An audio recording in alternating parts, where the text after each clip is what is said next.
Hello guys, আজকে রান্না হচ্ছে মাংস ভাজি।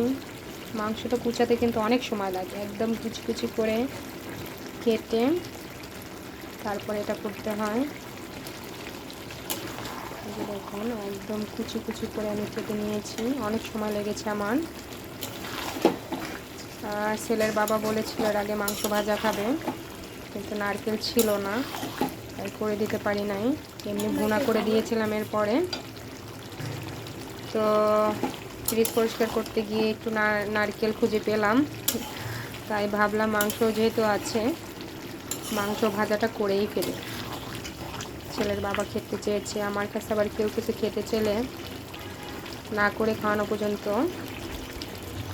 আর শান্তি পাই না। তাই আজকে মাংসটাকে কুচিয়ে নারকেলটা বেটে রান্নাটা বসিয়ে দিয়েছি। আমি সুন্দর করে কষিয়ে নিতেছি মাংসটা। ভেবেছিলাম মাংসের যে হাড়গুলো এগুলো রেখে দিব, আলাদা আর একদিন রান্না করে খাবো। আবার ভাবলাম আমার মাংস ভাজা করতে তো অনেক সময়ই লাগবে, কষিয়ে কড়াইতে করতেছি যেহেতু, তাই ভাবলাম যে না, দিয়ে দিই, হাড্ডিগুলো দিয়ে দিই, যতক্ষণ আমি কষাবো তাতে রান্না হয়ে যাবে ভালোভাবেই। তাই আবার দিয়ে দিলাম।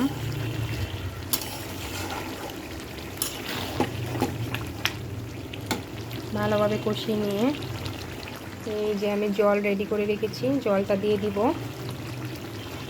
মাংসের গামলাটা ধোয়া জলটা আমি রেখে দিয়েছি, সুন্দর করে ধুয়ে এটা আমি অ্যাড করে দিব। মাংসটা ভালো করে কষানো হলে, আমার মাংসটা প্রায় কষানো হয়ে গেছে, দেখেন তেল ছেড়ে দিতেছে।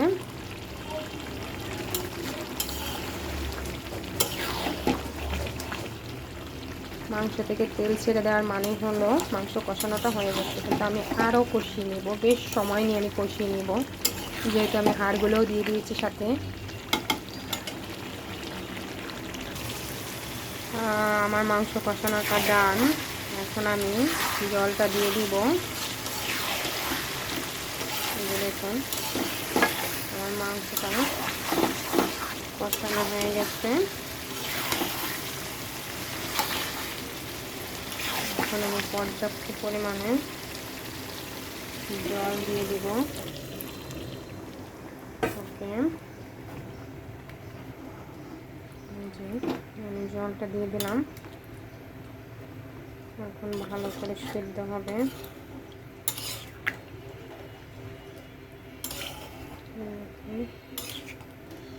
ফুটে উঠলে আমি ঢেকে দিব।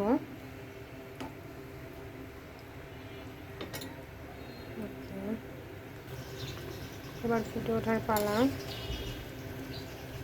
দেখুন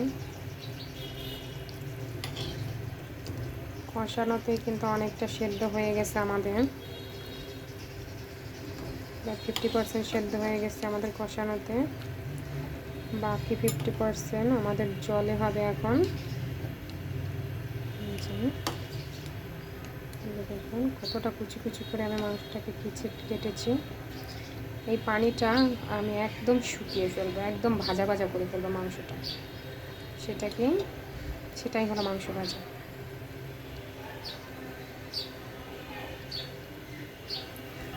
মাংসটা ফুটতেছে, ফুটতে থাক, এরপর আমরা ঢাকা দিয়ে দেব এবং পানিটা শুকিয়ে নেব একদম।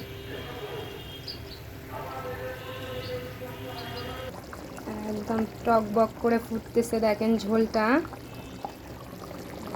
টক বক করে ফুটতেছে।